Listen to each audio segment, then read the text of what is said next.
My name is Duncan from Hamilton, or from YWCA Hamilton, and I'm here to take you through Mind Busters.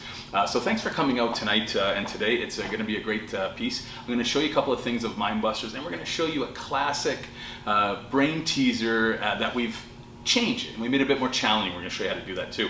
Mind Busters is a program that is there to help exercise the brain, but in a recreational level. So we do things in different activities that allow you to exercise your short-term memory, your long-term memory. We engage your five senses, and we take you through a whole journey. But you know what? Let's not talk about it. Let's do it.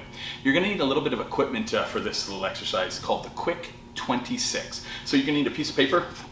It doesn't matter what size, it could be a recycled piece of paper, it could be right from the bottom of a birdcage piece of paper, whatever you like, that's all you need, and maybe something to write with, pen, paper, marker, whatever you want, and then from here. And here's how the Quick 26 works. You're going to take your marker and you're going to write all the way down on the left-hand side of your piece of paper, the alphabet. A, B, C, all the way down to the letter Z or Z, and you can certainly do that down there. And then what we're going to ask you to do in 60 seconds is fill in one word beginning with each single letter of the alphabet in 60 seconds. I know what you're thinking, too easy. Well, we're gonna change it. We're gonna show you how Mind Busters works, and this is how it does. We have to give you a theme in order to be able to challenge the brain to come up with this Quick 26. So here's the first one. For example, we might ask you a question like, name things in your refrigerator. So you would grab your marker and you would quickly write down, apples and bananas. Well, maybe you might not put your bananas in the fridge, but you might put bacon in the fridge, and you might say cheese and continue on. Now, the cool part about this is all about brain momentum. This is all about you rushing through and getting this list out as fast as you can. Now, some people said to me, Duncan, how do I keep the 60-second time?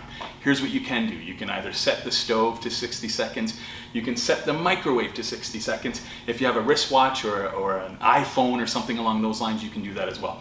The goal is in 60 seconds to get all 26. Now, I know what you're asking.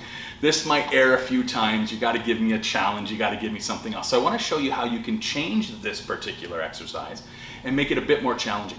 First thing you can do is, and this is what I did ahead of time, I've taken these 4 slips of paper, and for example, this might be one of the Quick 26 exercises. A reason you might cry.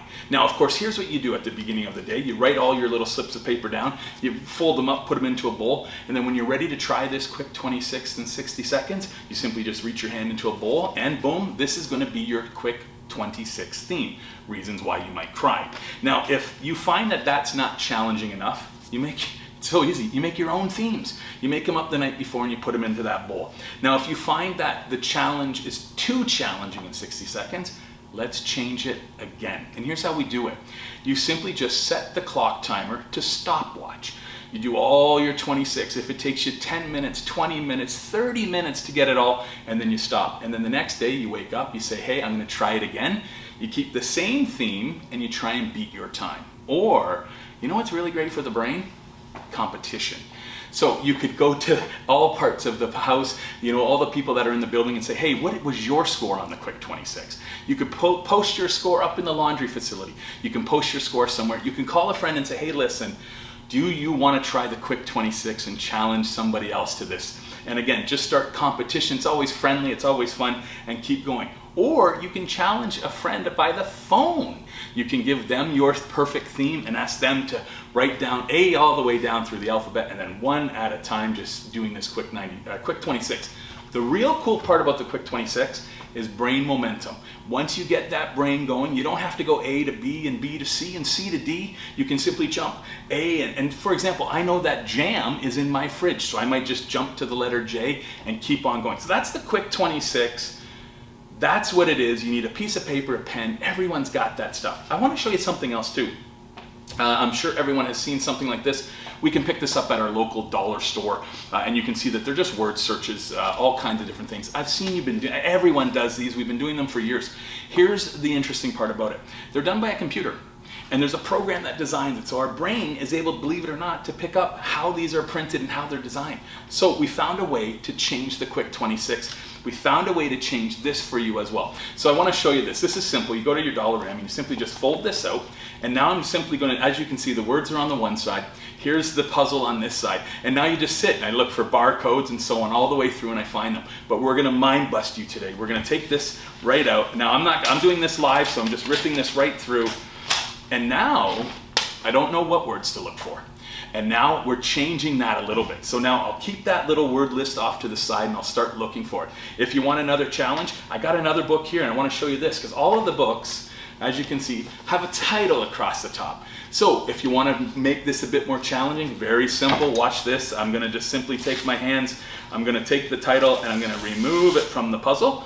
Now, I'm not sure what this puzzle is. You want to make it even tougher. You asked it, you'll get it. Here I go. I'm going to just rip this whole page right out.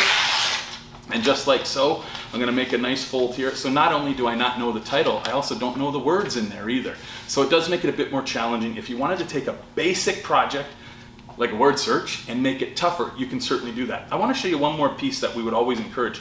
Even if you wanted to start off basic, and this is your regular word search, and here it is here, this one's called In the Dugout, so all the things that are in the dugout are all in there. If you wanted to make this just a smidge more challenging, very simple. All you have to do is turn this puzzle on its head. And what I mean by that is just turn it upside down and begin to do the puzzle upside down. So again, that's how it would look to you, that's how it looks to me, and now I'm looking at each one trying to figure it out. And that's sort of using a mind busters and taking it to the next level. So remember, in recap, we talked about the Quick 26, A all the way through to the letter Z, finding a theme and then finding one letter and one word with each letter of the alphabet going through, and it could be anything that you choose. I like to choose these. I'll share a couple other ones. School supplies, a gift you may give someone that has it all, or how about this one, items you find in a trick-or-treat bag for someone under the age of 8. What a great one. That would be tough to get all 26 words of the alphabet, and of course then doing that in 60 seconds. That's the goal. Or flip that on its head and simply do as much time as you need to get through the Quick 26, and then challenge your friends, challenge your family, challenge everyone to mind bust. I want to say a huge thank you for allowing me in your space and time, and time for yourself, of course, too. Thanks very much.